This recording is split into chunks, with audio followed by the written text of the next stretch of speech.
MTV news Kannada ವಾಹಿನಿಗೆ ಸ್ವಾಗತ. ಜಿಲ್ಲಾಡಳಿತದ ನಿರ್ಲಕ್ಷ್ಯದಿಂದಾಗಿ ಜಿಲ್ಲಾ ಕ್ರೀಡಾಂಗಣ ದಿನದಿಂದ ದಿನಕ್ಕೆ ಜೀರ್ಣಾವಸ್ಥೆಗೆ ದಾರಿಯಾಗ್ತಾ ಇದ್ದು, ತುತ್ತಾಗಿ ವಿಶೇಷ ಮೂಲಭೂತ ಸೌಕರ್ಯ ಒದಗಿಸುವಂತೆ ಸಾಮಾಜಿಕ ಹೋರಾಟಗಾರ ಉಮೇಶ್ ಕೆ ಮುದ್ನಾಳ್ ವಾರದ ಗಡುವು ಕೊಟ್ಟಿದ್ದಾರೆ.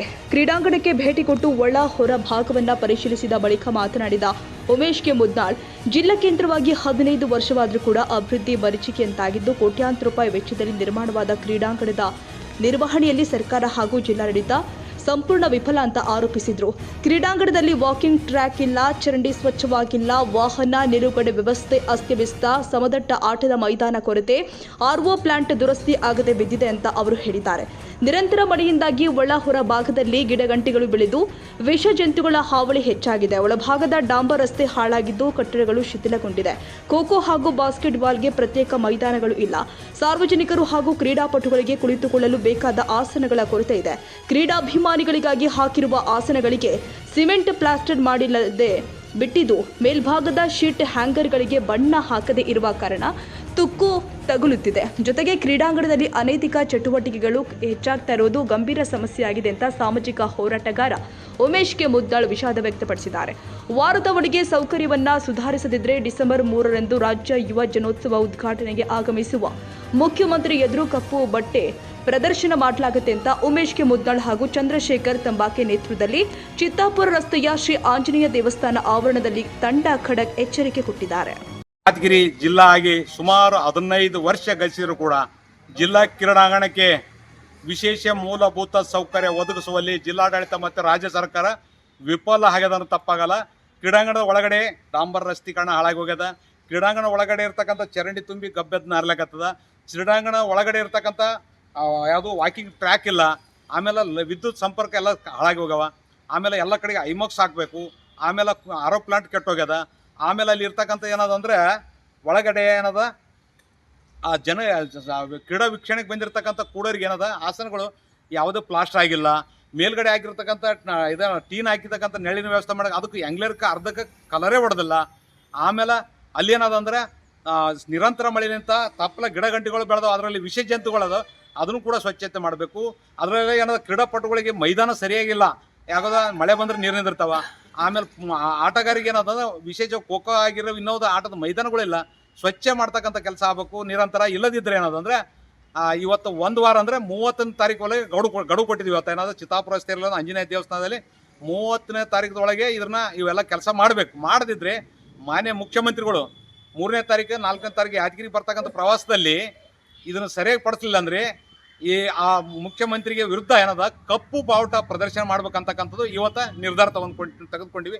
30 ತಾರೀಕು ಮಾಡಿದರೆ ಸರಿ, ಮಾಡಲಿಲ್ಲ ಅಂದರೆ ನಾವು ಕಪ್ಪು ಬಟ್ಟೆಯನ್ನು ಪ್ರದರ್ಶನ ಮಾಡೋದಕ್ಕಂತ ನಿರ್ಧಾರ ಇವತ್ತು ತೊಗೊಂಡಿವಿ. ಇದರ ಎಚ್ಚರಿಕೆಗೆ ಮಾಡಿದರೆ ಸರಿ, ಮಾಡಲಿಲ್ಲ ಅಂದರೆ ನಾವು ನಿರಂತರ ಕ್ರೀಡಾಪಟುಗಳಿಗೆ ಸಾಮಾಜಿಕ ನ್ಯಾಯ ಕೊಡಿಸುವಲ್ಲಿ ನಿರಂತರ ಹೋರಾಟ ಮಾಡಬೇಕಾಗ್ತಕ್ಕಂಥದ್ದು ಎಚ್ಚರಿಕೆ ನೀಡ್ತೀವಿ. ಜಿಲ್ಲಾ ಕ್ರೀಡಾಂಗಣ ಯಾದಗಿರಿ ಹೆಸರಿಗೆ ಮಾತ್ರ ದೊಡ್ಡ ಜಿಲ್ಲಾ ಕ್ರೀಡಾಂಗಣ ಅಂತ ಕಟ್ಟಡ ಮಾಡಿದ್ದಾರೆ, ಆದರೆ ನಿರ್ವಹಣೆ ಮಾತ್ರ ಸೊನ್ನೆ. ಹಿರಿಯ ನಾಗರಿಕರು ಅಲ್ಲಿ ವಾಯುವಿಹಾರಕ್ಕೆ ಹೋದಾಗ ದಾರಿ ಸರಿಯಾಗಿಲ್ಲ, ಪಾರ್ಥೇನಿಯಂ ಕಳ್ಳಿ ಬೆಳೆದ, ಇನ್ನು ಅಲ್ಲಿ ಲೆವೆಲ್ ಇಲ್ಲ. ಆಮೇಲೆ ಅಲ್ಲಿ ಎಲ್ಲ ವಾಹನಗಳು ತಂದು ಅಡ್ಡಾದಿಡ್ಡಿ ನಿಲ್ಲಿಸಿಬಿಡ್ತಾರೆ. ಈ ವಯಸ್ಸಾದವರು ಒಳಗೆ ಪ್ರವೇಶ ಮಾಡೋದು ಕಷ್ಟ. ಅಕಸ್ಮಾತ್ ಏನಾದರೂ ಅಪಘಾತ ಆಗಿ ಆಂಬುಲೆನ್ಸ್ ಬರಬೇಕಾಯ್ತು ಅಂತಂದ್ರೆ ಅದಕ್ಕೆ ದಾರಿ ಇಲ್ಲಾರ್ದಂಗೆ ಮಾಡಿಬಿಟ್ಟಾರ. ಅದಕ್ಕಾಗಿ ವಾಹನಗಳ ನಿಲುಗಡೆಗೆ ಒಂದು ವ್ಯವಸ್ಥೆ ಮಾಡಿದರೆ ಭಾಳ ಚಲೋ ಆಗ್ತದೆ.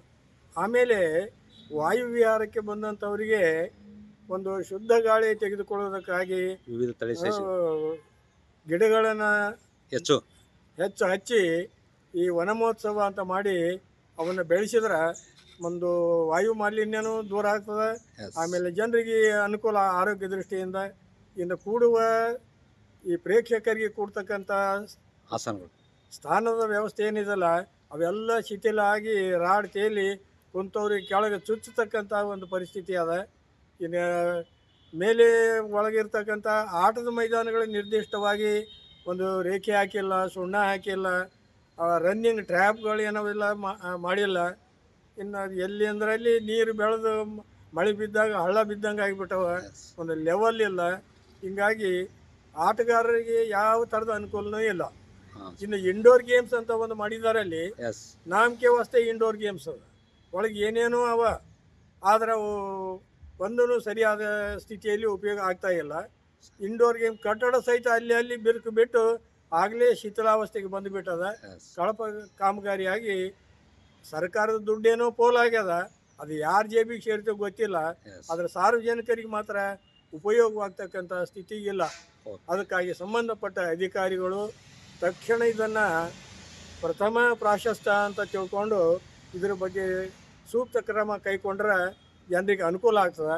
ಒಂದು ವೇಳೆ ನೀವು ಅದನ್ನು ಉದಾಸೀನ ಮಾಡಿದರೆ ಇವು ಹಿಂಗೆ ಬರ್ತಾವೆ ಹಿಂಗೆ ಹೋಗ್ತಾವೆ ಅಂತ ತಿಳ್ಕೊಂಡು ನಿರ್ಲಿಪ್ತರಾಗಿಬಿಟ್ಟಿದ್ರೆ ಮುಂಬರುವ ದಿನಗಳಲ್ಲಿ ನಾವು ಇದಕ್ಕಿಂತಲೂ ಉಗ್ರವಾದ ಹೋರಾಟ ಆಗಲಿ, ಕಪ್ಪು ಬಾವುಟ ಪ್ರದರ್ಶನ ಮಾಡೋದಾಗಲಿ, ಇದನ್ನು ಮೇಲಾಧಿಕಾರಿಗಳ ಬಗ್ಗೆ ತರೋದಾಗಲಿ, ಆನಂತರ ಮುಖ್ಯಮಂತ್ರಿಗಳು ಬರೋರಿದ್ದಾರೆ ಅಂತಕ್ಕಂಥ ಸಮಾಚಾರವು ಬಂದಿದೆ. ಆಗ ನಾವು ಮತ್ತಿಷ್ಟು ಉಗ್ರವಾದ ಹೋರಾಟ ಮಾಡಿ ಕಪ್ಪು ಬಾವುಟ ಪ್ರದರ್ಶನ ಮಾಡಿ ನಮ್ಮ ಬೇಡಿಕೆಯನ್ನು ಸರ್ಕಾರದ ಮುಂದೆ ಇಡಬೇಕಾಗ್ತದೆ.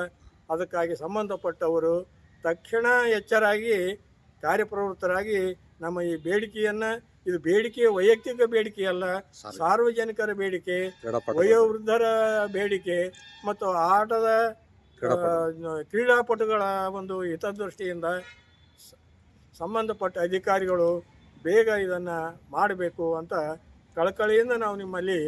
ಈ ಸಂದರ್ಭದಲ್ಲಿ ದೊಡ್ಡಯ್ಯ ಸ್ವಾಮಿ, ನಾಗರೆಡ್ಡಿಗೌಡ, ದೇವಣ್ಣಗೌಡ, ಶರಣರಾಂಪುರ, ಶಂಕರಗೌಡ, ಮಹತಿಪ್ಪ, ರಮೇಶ್ ರಾಠೋಡ್, ನಾನಗೌಡ, ಶರಣಪ್ಪ ದೇಸಾಯಿ, ನಾಗೇಂದ್ರಪ್ಪ, ಶರಣಗೌಡ, ಪ್ರಭು, ಪವನ್, ಮರೆಪ್ಪ, ಬನ್ನಪ್ಪ, ಬಸವರಾಜ ಸೇರಿ ಮತ್ತಿತರರು ಉಪಸ್ಥಿತರಿದ್ದರು. ತಾಜಾ ಸುದ್ದಿಗಾಗಿ ಎಂಟಿವಿ ನ್ಯೂಸ್ 24/7ಗೆ ಸಬ್ಸ್ಕ್ರೈಬ್ ಮಾಡಿ ಮತ್ತು ಬೆಲ್ ಐಕಾನ್ ಅನ್ನು ಒತ್ತಿ. ತಪ್ಪದೇ ಲಿಂಕ್ ಶೇರ್ ಮಾಡಿ.